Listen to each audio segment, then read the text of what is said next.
What's up, y'all? So today we are going to be working on a lesson about summarizing informational text. I hope you guys are all doing well. Welcome back to learning. I hope you're ready to get back in the mindset of learning. I know we're coming back from a weekend, and it's kind of hard to differentiate like weekends and school days now, but we're trying our best. So the link to this resource should be in the description of this video, and it should also be on Google Classroom. So go ahead and pull that up if you don't already have it up. In the meantime, I just wanted to do a quick little shout out to two people who have been working hard, and I've seen their products and their work, and they've sent me their work and stuff like that. So I want to give a shout out to Patrick and Joseph. Y'all did that. Y'all are continuing to put in the work, and I see you, okay? So just continue to do what you're supposed to be doing, and you'll be recognized for it. All right, we're going to get started. So today's learning target, or our goal and our objective, is to be able to summarize informational texts. And so the way that we do that is we actually build off of what we learned last week, which is identifying main idea and details. So once we know the main idea and the details of a text, we can definitely figure out how we're going to go about summarizing it. So your do now for right now is to go ahead and read the text, Let's Play Football. So this is a short little paragraph, and you're going to be reading it, and then I want you to scroll down to the second page, page 25, and they've already identified the main idea for you. I just want you to add the supporting details to this and then actually write out the summary that's been started for you. So you're going to have 5 minutes to do that. Go ahead and pause the video.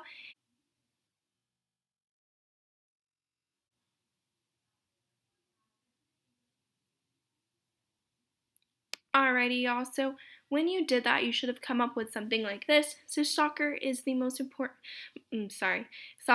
popular sport in Brazil.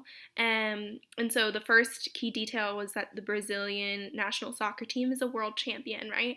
So they do really well. And then also Brazil is known for its champion soccer players like Pelé. And then cities, towns, schools, and neighborhoods all have soccer teams. So basically all this was is just to see if we can even identify what the key details are. So it even talked about the first sentence sort of spelled out for us what the main idea was. So soccer is most popular sport in Brazil, and then the rest sort of lays out those key details. And we just pull those out and write our summary. This is just a quick little practice, but we're going to dive deeper into the new texts. So we're going to go ahead and start with this text. I'm going to model for you guys how I would go about doing this, and then I'll show you what I expect you all to do. So go ahead and pull up this text if you don't already have it in front of you. I'm going to preview the text. So I'm going to take a look, and I'm going to look at the title, the text features, and my thinking job for today is I'm going to be doing a summary, right? So I need to think about what is my main idea, the supporting details, so what is the author even trying to tell me, and then pull out what's important and what's not important, throw it away basically, so I can write out my summary. So with this text, it says A Portrait of Frida Kahlo. And then that's the title. So I'm going to think to myself, all right, I know that the title sometimes gives away what the subject of the text is. So I think that the subject of this text is Frida Kahlo. And then in terms of my genre, it says up here that it's a biography, and I know that biographies are a type of nonfiction text. So just in previewing the text and also just looking at this, even though it's an illustration, I think that this is still a nonfiction text and that the subject is going to be Frida Kahlo. All right, next, of course, in our plan of attack, we are going to closely read the text. So when we're closely reading the text, we need to consider what the thinking job is. So our thinking job is that I'm looking for the main idea. And I'm remembering those questions that I need to ask myself in order to find the main idea, and then those details, like what is the author even trying to tell me about the subject, right? So I identified that Frida Kahlo is the subject. Now I need to figure out, okay, what about her are they trying to tell me? So I'm going to closely read the text. Go ahead and pause the video and closely read it.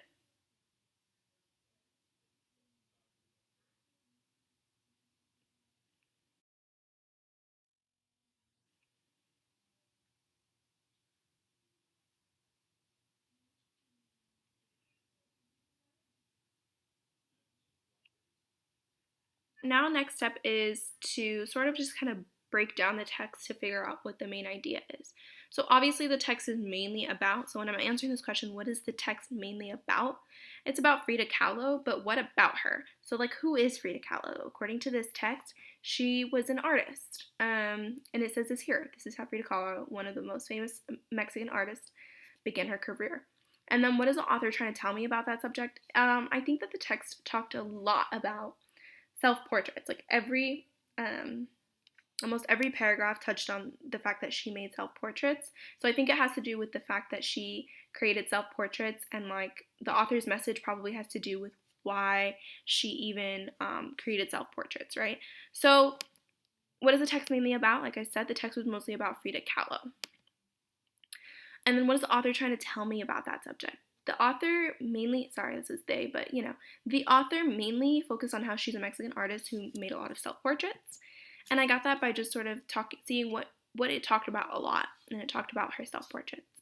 And then the author's message is just like tying it all together. What is this text about? Frida Kahlo, so this is my main idea.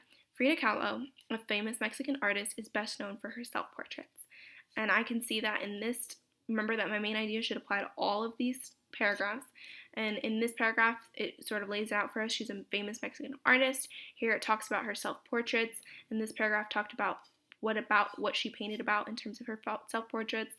And then this is just how she painted some more. It just talked about a little bit more about how she painted. So all of it was about how she's best known for her self-portraits. So my main idea is this.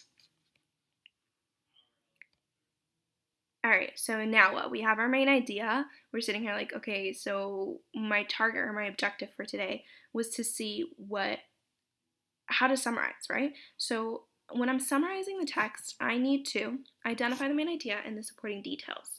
So I know that the main idea is that Frida Kahlo is a famous Mexican artist and that she did self-portraits, but what are the supporting details for that main idea, or what did the text tell me about her life that sort of led her to do this, or why she's even doing it? So my main idea, I'm going to use this this organizer that's on page 27. You guys can fill it in as I fill it in. So I have my main idea. Frida Kahlo is a Mexican artist, best known for her self-portraits. So my first key detail, I'm going to go back to the text and try to find why did she even start becoming an artist, basically. So here it talked about how she was hurt badly in an accident, and I think that this is an important detail because it sort of tells us why she even started painting, right? So that's my first key detail. It's when Kahlo had to stay in bed after an accident. She was alone for much time, and that's how she began painting. She was just like lonely and bored, okay? Alright, my second key detail, I'm actually going to go to the next paragraph and see what they even talked about. They talked about how she did a lot of self-portraits. But like, why did she do self-portraits? It says right here, it says, I paint myself because I'm so often alone and because I am the subject I know best. So she says that she knows herself best as a subject, so she created portraits in order to show what she knows, right? And she knows herself. So she painted self-portraits, that's the second key detail. She painted self-portraits because she was the subject she knew best. Alright, now my third key detail is going to have to do with something about what she even painted, because a lot of the beginning talked about what she did, and then I want to talk about, alright, so like what, like specifically like why, or what was she trying to show through her paintings. So in this text, it talks about how she showed her discomfort. It says here, some of her self-portraits express her discomfort. So it showed how she physically feels, but that wasn't it. Like, not all of her things had to do with that. Her portraits also showed how she felt, right? She physically felt, and then how she felt emotionally. And then also, some of them, she said, are like painted dreams. So painted dreams aren't real, right? So she painted about herself in like a real self-portrait, like what she was going through, and then also like painted dreams. So my third key detail is that some self-portraits convey her physical discomfort and life events, but others are like painted dreams. Alright, so now I need to pull it all together and summarize, and like basically a summary is saying my main idea and my three key details in my own words. So I'm going to show you guys how I went about that by basically just taking my main idea and writing it in my own words. So here's my summary. So you can write this down on page 30. I know this right here, page 30. So, Frida Kahlo was a famous Mexican artist who was best known for her self-portraits. That's my main idea. She started painting because she got in a bad accident and had to spend a lot of time alone. That's my first key detail. Frida Kahlo made self-portraits because she felt like she was most familiar with that subject. Okay, that's my second key detail. 3, her self-portraits show how she actually felt and what was happening in her life, and some of them were like painted dreams. So in this little summary, I have covered every important detail that is in the text, all the important stuff that the text was basically trying to tell me. So that was me just sort of summarizing what about Frida Kahlo and her art, right? And I included the key details. When you are working through that, make sure that you're not including details that are not like important. So would your summary make sense if you left that detail out? So for instance, if I left out the fact that she painted self-portraits because she was most familiar with that subject, this summary wouldn't have any substance about what or why she painted herself most. Like, why didn't she paint other things more? So it would kind of have some questions and like it wouldn't be a complete summary, right? All right, now you're gonna get to practice. On page 28, there's a text called Cesar Chavez. I want you guys to preview the text right now, jot the genre and the subject. Go ahead and pause the video and do those two things.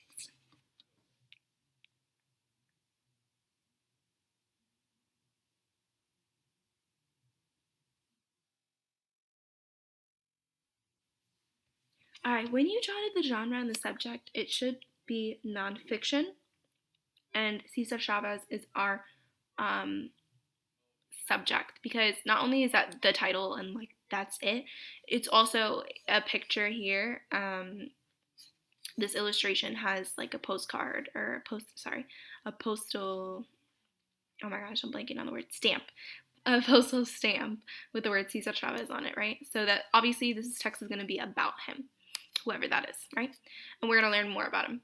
So now I want you to closely read the text. Remember that when you're reading the text, you're thinking about what your main idea is. What is the text mostly about? What is the author trying to tell me about this subject? And what is the author's message?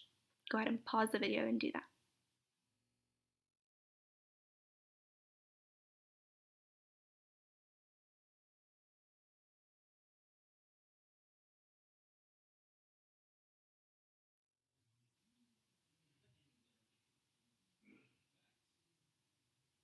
All right, now you're going to get to practice jotting your main idea.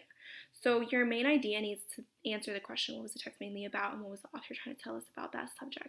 So who was Cesar Chavez, and why is he important? Okay, your main idea needs to have those things, and it needs to be in one sentence.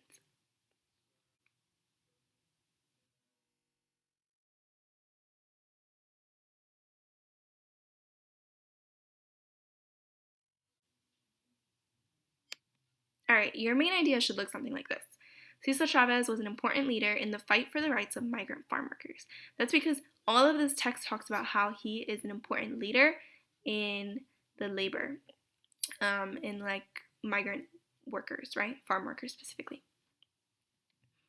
All right, now you're gonna practice summarizing. So, summarizing the text, you need to make sure that you include the key details from the text.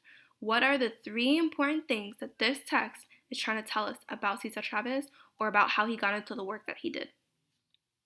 Go ahead and pause, and on page 31, you can use this graphic organizer to help you and then summarize the passage.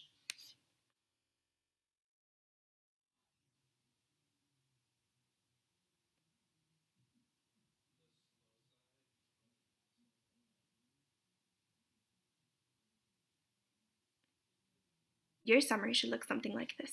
Your main idea was that Cesar Chavez was an important leader in the fight for the rights of migrant farm workers. Or that was my main idea. Remember that your summary doesn't need to look exactly the same as mine. It just needs to have the same important details and the important, it doesn't need to be word for word the same, but it just needs to have the same content, not the same words, right? So Cesar Chavez was an important leader in the fight for the rights of migrant farm workers. He understood the hardships migrant workers faced because he had been a migrant worker. So that's my key detail number 1. He started a labor union to work for better pay and safer conditions for farm workers. 3, he helped bring about change in nonviolent ways. So basically, what I did to figure out what the summary was, I kind of took a little bit of each paragraph. This isn't always going to be the case because it's not always going to cover all the important stuff, but with this one, it's a little bit easier to do that. Okay? All right, now for your independent practice, what I want you to do is to go to the questions that are on page 29 and answer these questions about the Cesar Chavez piece. Okay, those you just practice. Okay, those are just for practicing, just working on multiple choice questions. You've already done this, so you don't need to worry about 4 and 5, but 1 through 3 are definitely helpful for just figuring out which how to like work with multiple choice questions. So do that, and then what I want you to do is you're going to be tackling a new text by yourself. This text is called From He Inspired Others, an interview with Cesar's grandson. So this is on page 32. You're going to read this interview.